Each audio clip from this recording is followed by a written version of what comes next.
Hi, and we're here to talk about supporting evidence and to learn enough to be able to say I can provide sufficient, relevant pieces of information that directly support my claim in a CER. So let's talk about what we mean by evidence. Here's the icon we're going to use for evidence. Notice it is looking for specific things in writing. So we're talking about evidence in your writing. So evidence is what we use to prove something is right or to support our claims and answers. Think about a detective trying to solve a case. They need evidence to really make the case and support an answer of who's guilty or what's been done. And the kind of evidence we're going to use as authors, we are going to use facts, reasons, and examples to help support our evidence and support our claim. So when we're thinking of what kind of facts, reasons, and examples we want to pick, we want to think about the fact we need multiple pieces of evidence. You can't make a case with one piece of evidence. You need to show a pattern and show connections and show this is a complete thing. There's a lot of reasons to go with it. However, you need to make sure you have enough, that your evidence is what we call sufficient. It's not too little, but it's also not too much. It's enough to prove your case, but it's adequate, meaning it's just the right amount. It's not overly done. If you throw too much evidence in, it starts to feel overwhelming and people can actually lose your point in your writing. Another thing to consider when you're trying to pick evidence is it relevant? Meaning, is it closely connected to the claim, the prompt, the question, whatever it is that you're working with? Is it appropriate for my task? Is it doing what I need it to do? And is it on topic? Finally, you really want to think about actually thinking like a detective and working through it, going, is this evidence going to make my case? Just because it is connected and it is on topic, is it actually strong enough for me to say, here's why I'm right, and work with other pieces together? Let me give you an example. Say I really want to buy a new piece of artwork for my living room and I absolutely love it and I'm trying to convince somebody to buy this art. You know, it's expensive, whatever it is. And I say, you know what? I absolutely love this color and because of that, I think we should buy it.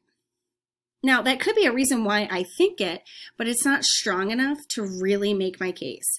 It's relevant because it's on topic, but like I said, it's not strong. It's also not enough. If I stopped and I use other evidence like the specific color that's in the artwork will really match what's in the living room and it'll kind of bring it all together. And it's a really great investment piece. Things like it could, you know, kind of help. We could always resell it for good money, things like that. Now I'm having strong evidence to convince somebody else. And at the same time, I'm using sufficient evidence where there's more of it to have more reasons of why I'm right to buy the painting. So we're going to actually look at this in writing with our example CER here on my favorite sport of baseball. And here's my claim, just like it was before. We're going to take the next step to add the E, evidence, to our CER. I've highlighted all my evidence here in blue, and let's take a look at the facts, examples, and reasons I provided. I've played softball when I was younger. I learned to play different positions. I was a first baseman and a pitcher. I played the sport for many years, pretty much all the way from being a kid in Little League all the way through high school. So I have a lot of different experience at different levels of the game. These are all reasons that help me understand baseball. And because I understand it, it's my favorite sport. So everything is relevant because it ties back to baseball and it ties back to how I understand it and why I understand it. It's also sufficient because I have multiple pieces. So it's not just, I played it, so I like it. I show that this is a pattern of why I like it. Therefore, it's very much relevant. And I have about 3 or so pieces of evidence, which is a usually pretty good number to aim for with evidence. Now, if we take a look at our other paragraph here about LA being a favorite subject, again, I'm starting with the exact same claim, and I have 2 pieces of this claim that I need to connect to. That it's my favorite subject, and I'm saying because there's so many interesting things to learn. So let's take a look at this evidence here. Again, my evidence is in blue. I've always liked reading and writing, and I like the skills that I learn in LA that can help me learn about anything I want. Now I have a little bit less evidence here. I have 2 pieces of evidence, but they are both very relevant, that I've liked reading and writing, and we know that's what LA is, and that I like the skills that I can use because then I can learn whatever I want.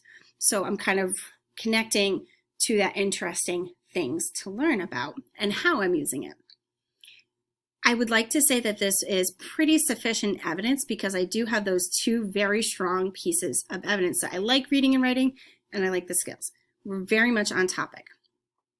And that's exactly what you want to look for when you're writing a CER. Once you're looking at the evidence, is it on topic? Is it relevant? And is it sufficient to really make my case and prove that my claim is correct?